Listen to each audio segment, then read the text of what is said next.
और जैसे ही करना शुरू करते हो कोशिश करो कि उसको जब तक कि आप सही से नहीं कर लेते हो उसको छोड़ना नहीं है, तो आपकी लेजीनेस भी खत्म हो जाएगी। कई लोगों को तो हमने देखा जो सप्ताह में कुछ भी नहीं करता वो भी संडे को आराम कर रहा है।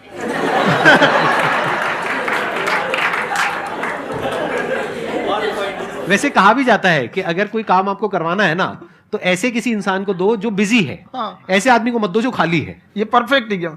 किसी को भी आप देखिएगा जिसको आप कहते हैं कि मतलब थोड़ा ठीक ठाक आप समझते हैं कि नहीं ये बहुत आगे निकल, वो एक काम को खत्म करने के बाद कभी आराम नहीं करेगा। एक काम खत्म हुआ उसको लगेगा हाँ एक खत्म हो गया अब दूसरा करना चाहिए, और वही जिसको देखिएगा एक खत्म हो गया और आराम करना चाहिए, कभी नहीं लाइफ में आखिरी सांस तक। सर यहाँ पे सब हिंदी में पूछते हैं, इंग्लिश में पूछते हैं, मैं भोजपुरी में पूछूं? जौन भाषा ठीक लगे तोने में पूछ दो। हाँ सर। सर ये पूछे के चाहते नहीं कि जैसे हमने क्या पढ़ाई करी निशान तो कभी कभी डेली टारगेट्स जो होला वो कंप्लीट ना होला, अगर टारगेट्स कंप्लीट भी होला तो फिर ऐसा इरिटेशन या फिर वो एंजाइटी या फिर कि और करना है या फिर अभी नहीं हुआ वो चीज़ हमेशा रहेला, तो वो कम कैसे करल जाए? देखिए टारगेट्स को ना हम लोग को एक अपने हिसाब से पहले फिट करना चाहिए। ऐसा नहीं कि दूसरे किसी इंसान को देख के हम टारगेट फिट कर ले। कोई लड़का 8 घंटा पढ़ रहा है, कोई पहली बार अभी पढ़ना ही चालू किया, उसको देख के 8 घंटा पढ़ेगा तो पढ़ाई छोड़ देगा। तो आप अपनी क्षमता के हिसाब से देखिए कि आप कितना पढ़ सकते हैं। अगर आपने एक घंटे को बना लिया कि हम 1 घंटा पढ़ सकते हैं, अगले 1 हफ्ते तक उसको सस्टेन रखिए। जिम में कैसे करते हैं लोग, पहले दिन उठा लीजिएगा 1 क्विंटल तो हार्ट अटैक हो जाएगा। तो वो धीरे धीरे टारगेट सेट कीजिए और अपनी क्षमता को भी देखिए। हर इंसान की क्षमता अलग है। कंगारू को देख के हाथी छलांग मारेगा, पैर तोड़ के बैठ जाएगा।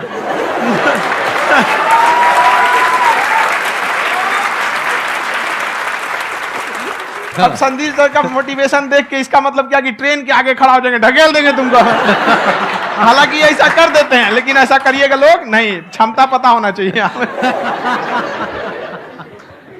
आपके अंदर एंजाइटी हो रही है कि मैंने कर तो लिया है, आप ये नहीं कह रहे कि मैंने कुछ भी नहीं किया है फिर मेरे को एंजाइटी हो रही है। आप ये कह रहे हो मैंने काफी कुछ कर लिया है फिर भी एंजाइटी हो रही है कि कहीं कुछ छूट तो नहीं गया है। तो बेसिकली आपको ये देखना है कि अगर आपके अंदर ये एंजाइटी हो रही है that means you are a very good student, आप एक अच्छे स्टूडेंट हो। क्यों? क्योंकि बहुत सारे स्टूडेंट्स तो ऐसे हैं उनको पढ़ने के नाम से एंजाइटी होती है। तो आपको एंजाइटी हो रही है कि मैंने पढ़ लिया, दिन में मानो 8 घंटे का आपने टारगेट सेट किया और 6 घंटे पढ़ लिया, या मान लो 8 घंटे भी पढ़ लिया, फिर भी एंजाइटी हो रही है कि मैंने 10 घंटे नहीं पढ़ा। तो ये तो अच्छी क्वालिटी है ना, ये तो एक ब्रिलियंट स्टूडेंट की क्वालिटी है, क्योंकि एंजाइटी उसी को होती है जो केयर करता है, जिसको परवाह है, उसी की तो एंजाइटी होती है। जैसे माँ को अपने बच्चे की, जैसे एक माँ को अपने बच्चे को लेकर के एंजाइटी होती है। हंस लो मजाक उड़ा लो मेरा। कोई बात नहीं, एडिट कर देंगे इसको हम। हाँ।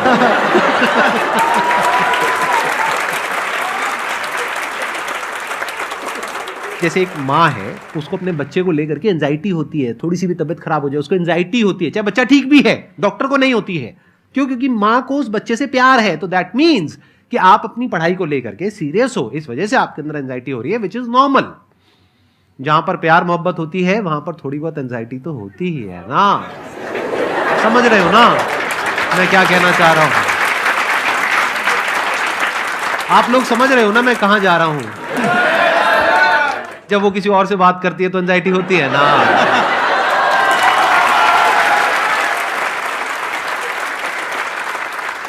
सर आपकी स्टोरी हमने सुनी थी, तो एक टाइम आया था जब आप गंगा किनारे जाके बैठ गए थे, उस समय आपको कुछ समझ नहीं आ रहा था। तो उस समय मतलब आपने ये डिसीजन कैसे लिया कि अब आगे नहीं, यहाँ से वापस जाना है? रास्ता ही नहीं था। घर जाने के लिए एटलीस्ट 90 रुपए चाहिए थे, जेब में 40 रुपए थे। कैसे घर जाते हैं? और हम गंगा के किनारे चुपचाप बैठे बैठे हम कहें कि अब बहुत टेंशन हो गया, अब घर जाना चाहिए। रूम पे तो किराए के रूम पे ही आदमी सारे लोग रहते। गए वहाँ पे तो रूम लॉक हो गया था। तुम खटखटाएं तो ऊपर से गुस्सा से बोले जो ऑनर थे, क्या टाइम हो गया है? तुम कहीं 9-10 बज रहा होगा। घड़ी देखिए तो 2 बज रहा था रात का, 2-2:30 बज गया था वहाँ। टेंशन में आप तो होता है, कई बार ऐसा समय आएगा कि लगेगा जैसे अब कुछ नहीं हो सकता है। तो इससे घबराना नहीं है। कभी कभी गुच्छे की आखिरी चाबी भी ताला खोल देती है। जो बातें आपने बताई कि घर में प्रॉब्लम्स ये तो बहुत लोगों ने फेस करी। वहां पर आप अकेले नहीं है, बहुत लोगों ने ये प्रॉब्लम्स फेस करी, बहुत तरह की प्रॉब्लम्स देखी, बहुत तरह की स्ट्रगल्स देखी, लेकिन वो सब इतने कामयाब नहीं हो पाए जितने कि आप हुए। तो आपके अंदर ऐसा कुछ ना कुछ है जो औरों के अंदर नहीं है। तो वो मैं जानना चाह रहा हूं कि वो ऐसा क्या था, जहां से कि आपका दिमाग यहां तक सोच पा रहा है कि मैं पूरे इंडिया में इतने बड़े लेवल का चेंज लेकर के आ सकता हूं, एजुकेशन फील्ड में रेवोल्यूशन लेकर के आ सकता हूं, ये सोचना ही बहुत लोगों के बस का नहीं है। मेरी एक खुद की थिंकिंग, अगर हमको कोई 100 रुपए किसी काम के लिए दिया, हम सबसे यही कहते हैं, तो हम कोशिश करते हैं उसे 200 का रिटर्न दे। अगर कोई हमसे 200 रुपया फीस दे रहा है, 250 दे रहा है, तो हम उसको ये कोशिश करते हैं कि तुम्हें ऐसा लगे कि नहीं भैया हमने 10-20 हज़ार का पढ़ लिया यहाँ पर, वो ईमानदारी से कभी कमी नहीं। और हमेशा अगर हम प्रॉमिस X का करते हैं तो डिलीवर 4X करना चाहते हैं। ध्यान से सुनना और ध्यान से समझना इस फर्क को, अगर आप समझ पाए तो बहुत आगे जाओगे लाइफ में। एक वो होते हैं जो ये सोचते हैं कि हमें सब कुछ मिल जाए, हमें कुछ भी करना ना पड़े। दूसरी कैटेगरी होती है लोगों की जिनको जितना मिलता है उसमें भी चोरी चकारी करते हैं या कोशिश करते हैं कि उससे कम दे सामने वाले को जितना कि हमें मिल रहा है। तीसरी कैटेगरी होती है लोगों की, जो इनके जैसे लोग होते हैं, वो क्या करते हैं, वो ये सोचते हैं कि अगर मैंने किसी से 1 रुपए भी लिया, देखा जाए तो 200-250 रुपए कुछ भी नहीं होता है, 200-250 रुपए अगर मैंने लिया तो कैसे उसको 400 रुपए की वैल्यू दूं। ये जो थिंकिंग है ना, यही एक फर्क होता है एक ऐसे इंसान में जो बहुत आगे निकल जाता है और उस इंसान में जो मीडियोकर रह जाता है। आप अपने आप को अपने आप के ऊपर समय दीजिए, उसको डेवलप कीजिए।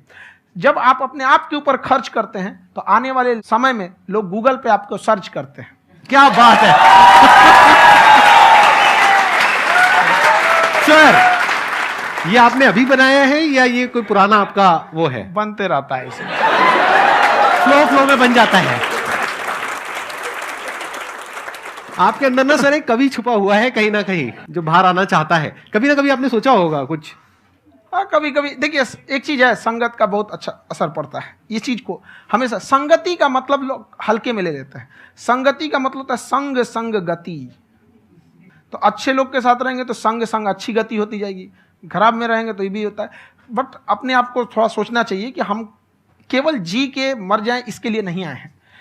लोग कहते हैं कि सर नाम क्यों नहीं बताते अपना। हमारी एक ही सोच है कि जाने के बाद इस दुनिया से हमको मतलब एक चीज देना चाहते हैं स्टूडेंट्स को, कि वो याद करें कि इस पैसे की भाग दौड़ की दुनिया में हर कोई दोनों हाथ से लूटने में लगा है, खाली हाथ जाने के लिए ये सबको लगा है। तो हर कोई को ये सोचना चाहिए कि था कोई इंसान जो इतने कम फीस में इतनी शिक्षा जो महंगी थी, जो कमाने का रास्ता था, उसको भी एकदम कंपटीशन इतना कर दिया कि अब लोगों को अपनी फीस बढ़ाने में डर लगता है कि अरे यार, लड़का कमेंट करता है कि खान सर इतना ले रहे हैं, आप बहुत बड़ा टीचर हो गए।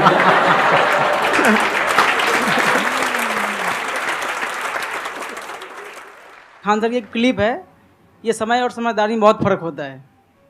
अगर समय रहते समझदारी आ गई तो इंसान कामयाब हो गया, लेकिन अगर समय चला गया फिर समझदारी आई फिर तो बेकार है। तो सर मतलब कुछ आपको ऐसी चीज़ लाना चाहिए जो मतलब बच्चों जो तैयार हो रहे हैं उनको ये चीज़ें मतलब एंड टाइम पे दिखे। समझ रहे आप मेरी बात? नहीं समझ?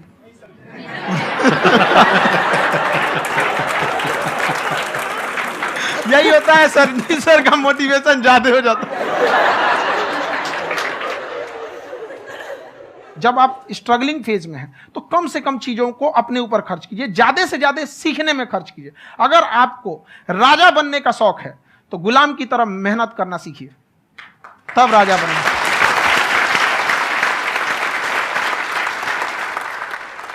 ये दुख, ये दर्द, ये सब तेरे अंदर है।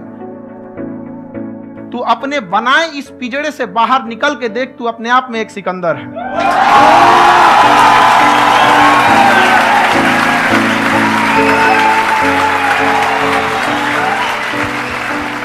Thank you so much sir for coming. बहुत मजा आया मेरे को आपके साथ में इंटरेक्ट करके। आई एम श्योर आप लोगों को भी बहुत मजा आया होगा।